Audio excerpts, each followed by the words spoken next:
2026-27 academic year కి admissions ని ఆహ్వానిస్తుంది పల్లవి engineering college. నాక్ ఏ గ్రేడ్ గుర్తింపు, అత్యాధునిక మౌలిక సదుపాయాలు, 91% పైగా ప్లేస్మెంట్ సక్సెస్ రేట్ తో టాప్ ఎంఎన్సీ కంపెనీలో ఉద్యోగ అవకాశం. అడ్మిషన్ల కోసం 9247528134 9247528135 నంబర్స్ ని ఈ రోజే సంప్రదించండి.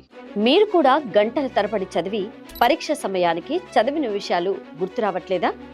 ఎంత కష్టపడి చదివినా మార్కులు ఆశించినంతగా రావట్లేదా? అయితే ఈ వీడియో మీకోసమే. ఎందుకంటే ఈరోజు చదివింది ఎక్కువ రోజులు గుర్తుండేలా చేసే కొన్ని సైంటిఫిక్ స్టడీ టెక్నిక్స్ గురించి తెలుసుకుందాం. మొదటిగా పొమోడోరో టెక్నిక్ గురించి మాట్లాడుకుందాం. చాలా మంది విద్యార్థులు బ్రేక్ లేకుండా గంటల తరబడి చదువుతూ ఉంటారు. కానీ అలా చేయడం వల్ల మెదడు త్వరగా అలసిపోతుంది. అందుకే 25 నిమిషాలు పూర్తిగా ఏకాగ్రతతో చదివి ఆ తర్వాత 5 నిమిషాల విరామం తీసుకోవాలి.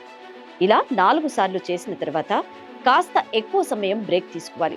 ఈ పద్ధతి వల్ల ఏకాగ్రత పెరగడమే కాదు, చదివిన విషయాలు బాగా గుర్తుంటాయి.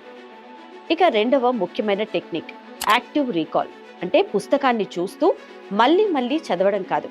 ఒక టాపిక్ చదివిన తర్వాత పుస్తకం మూసేసి అందులోని ముఖ్యమైన అంశాలను మీకు మీరే గుర్తు చేసుకోవాలి. ప్రశ్నలు వేసుకుని సమాధానాలు చెప్పుకోవాలి. ఇలా చేయడం వల్ల మెదడు సమాచారాన్ని మరింత బలంగా గుర్తు చేసుకుంటుంది. ఇక మూడో టెక్నిక్ ఫైన్మైన్ టెక్నిక్. ప్రపంచ ప్రఖ్యాత శాస్త్రవేత్త రిచర్డ్ ఫైన్మైన్ సూచించిన ఈ పద్ధతి చాలా ప్రభావితంగా ఉంటుంది. మీరు చదివిన అంశాన్ని ఒక చిన్న పిల్లవాడికి చెప్పినట్లు చాలా సులభంగా వివరించడానికి ప్రయత్నించండి. ఎక్కడైనా చెప్పలేకపోతే లేదా తడబడితే ఆ అంశంపై ఇంకా అవగాహన పెంచుకోవాల్సిన అవసరం ఉందని అర్థం.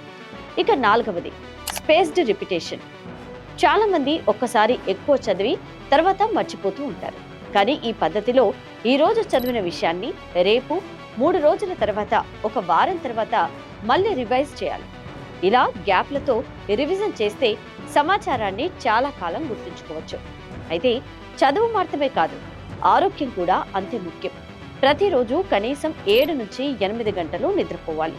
ఎందుకంటే నిద్రా సమయంలో మన మెదడు కొత్త సమాచారాన్ని సక్రమంగా నిల్వ చేస్తుంది. అలాగే చదివే సమయంలో మొబైల్ ఫోన్, సోషల్ మీడియా నోటిఫికేషన్లకు దూరంగా ఉండాలి. మంచి ఆహారం, తగినంత నీరు, క్రమమైన వ్యాయామం కూడా ఏకాగ్రతను పెంచుతాయి. గుర్తుంచుకోండి, ఎక్కువ గంటలు చదవడం కంటే సరైన పద్ధతిలో చదవడం ముఖ్యం. ఈ సైంటిఫిక్ స్టడీ టెక్నిక్ను ఈ రోజే మీ చదువులో అమలు చేయండి. ఫలితం మీకే కనిపిస్తుంది.